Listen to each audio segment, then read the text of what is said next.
Defenders of the Clippers and Steve Ballmer, like his human burner account Mark Cuban, can plausibly deny and give justifications for each individual data point in this case. But they haven't answered one simple question. If this wasn't salary cap circumvention, what was it?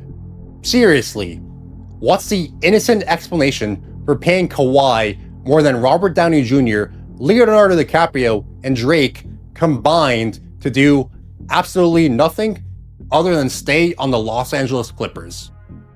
Mark Cuban himself admits he was too smart to fall for Aspiration's pitch, but we're supposed to believe that Steve Ballmer somehow accidentally invested $50 million in an obvious scam? Cuban literally said he didn't even respond to them because it was so sketchy. So we have Schrodinger's Ballmer, simultaneously too smart to circumvent the salary cap, but dumb enough to get scammed by the same people Cuban immediately identified as fraudsters. The defenders keep saying Ballmer is too smart to do something this dumb and get caught like this. I disagree. In fact, the scheme was actually pretty sophisticated. It only came to light because the company imploded and someone tipped off Pablo Torre. If Aspiration stays afloat for, say, another year, we never know anything about this. Remember, this isn't his first rodeo with rule breaking. When he ran Microsoft, the company was found guilty of tons of antitrust violations. And the Clippers got fined for salary cap circumvention with DeAndre Jordan in 2015. 10 years since that incident, how many other times have the Clippers attempted to circumvent the cap? If Aspiration doesn't go bankrupt, this whole scheme stays buried forever. Tying this back to basketball, there's something else that doesn't make sense about this whole thing. The owners just implemented a virtual hard cap to control costs. They're trying to pay players less, not create elaborate schemes to pay them more. Most of them aren't Ballmer rich. For them, sneaking $50 million to a player on the side isn't pocket change, it's real money. And if they wanted to circumvent the salary cap, why have rules in the first place that prevent it? The kill shot to they were rogue fans that just wanted the Clippers to succeed so their deal would succeed theory is this. Aspiration kept paying Kawhi after they defaulted on their Clippers sponsorship. Why pay the player when you're not even sponsoring the team anymore? The Clippers defenders say, we're not stupid enough to do this so obviously.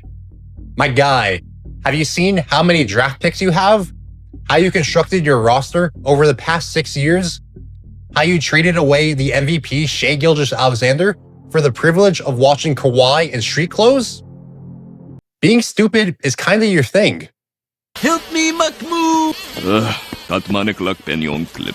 So where does this go from here? How screwed are the Clippers? The NBA brought in the big guns to investigate this. They hired Wachtell, Lipton, Rosen, and Katz, the same law firm that investigated Donald Sterling and Robert Sarver. When your previous investigations in this league led to owners selling their teams, that's not a good sign. Wachtell Lipton is the elite of the elite.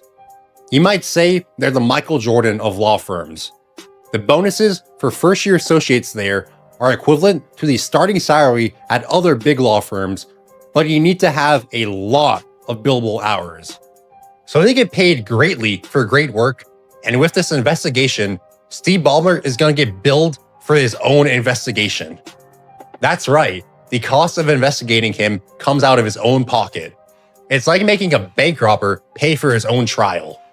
The timeline is probably what you care most about, but I unfortunately don't expect a resolution before the All-Star game. The 2026 All-Star Weekend is at Ballmer's Intuit Dome. The NBA won't ruin their own party. Plus, it took 10 months to investigate Robert Sarver and 5 months for a smaller investigation into alleged tampering by the Knicks when they signed Jalen Brunson in 2022. But rival teams are furious, and this won't go away quietly. Under the collective bargaining agreement signed in 2023 by the owners and players, Adam Silver has to use a technical term, the ability to nuke the Clippers. Article 13 of the CBA details two different types of salary cap violations, Section 1 and Section 2. They're very similar, but Section 2 is way more punitive. If this is a Section 1 violation, it's a $4.5 million fine, and they lose one draft pick. That's a parking ticket for Steve Ballmer. But if this is a Section 2 violation, which seems more likely in my interpretation, we're talking about a $7.5 million fine, multiple draft picks gone, and they could void Kawhi's contract and ban him from re-signing with the Clippers. The problem? The Clippers barely have any draft picks to take. They've traded pretty much everything through 2029. What are they gonna do? Take away their 2030 pick and make the Clippers really think about what they've done? They've been operating with no first for the past 5 years since the Paul George trade, so another 5 years is nothing to them. I don't care about it. It's nothing to me. It's a bacterium. I travel in worlds you can't even imagine. You can't conceive of what I'm capable of. I'm so far beyond you. I'm like a god in human clothing. Lightning bolts shoot from my fingertips. I think this is a very interesting and understated thing about Mark Cuban defending Steve Ballmer. He's saying what some owners are thinking privately but won't say publicly. Remember, he still owns 20% of the Dallas Mavericks, and former Bucks owner Mark Lazare came out and defended Ballmer, saying he would never do something like this.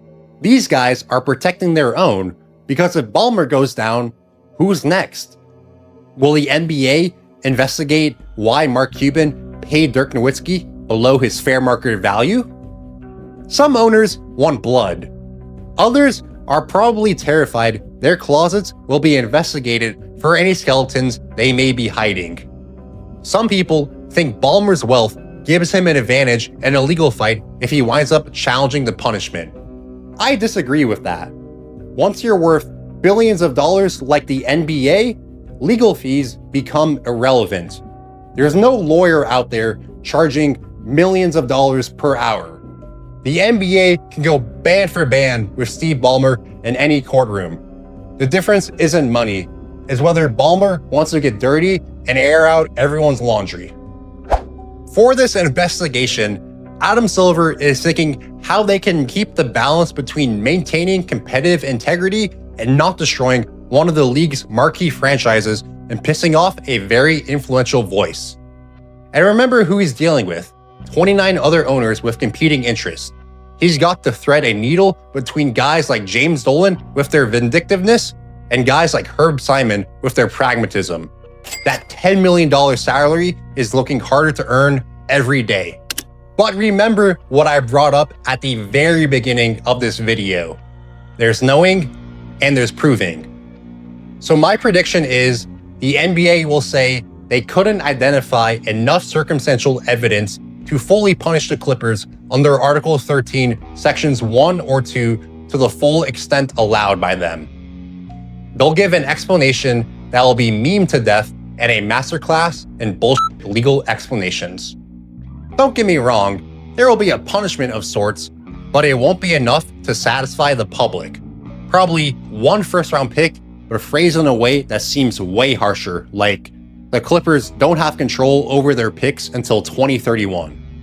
They'll hit Ballmer with a maximum fine of $4.5 million for an Article 13 Section 1 violation, and he'll gladly pay it as a cost of doing business like he did with Microsoft, because no fine hurts someone worth over $150 billion. They'll find a fall guy, probably some business side executive who is in the wrong meeting at the wrong time. Ballmer pays a fine that sounds big, but is actually 0.003% of his net worth. The Clippers lose a pick they didn't care about in the first place. And Uncle Dennis? He's essentially screwed. The NBA will find a way to ban him from every arena, every practice facility, every team playing. They can't officially punish him since he's not a licensed agent, but they can censor Kawhi's actual agent, Mitch Frankel, who basically does whatever Dennis tells him anyway. It's like getting Al Capone on tax evasion. You get them however you can. However, if they can prove Steve Ballmer was micromanaging this scheme the same way he does with toilet placements in the Intuit Dome, they might have to strip the Clippers from him and give it to, I don't know, maybe V. Stiviano, Donald Sterling's former mistress, who exposed the last Clippers scandal. By the way, how'd you pay for all this? I dated Donald Sterling for 2 weeks. He's a good man! You don't know him like I know him!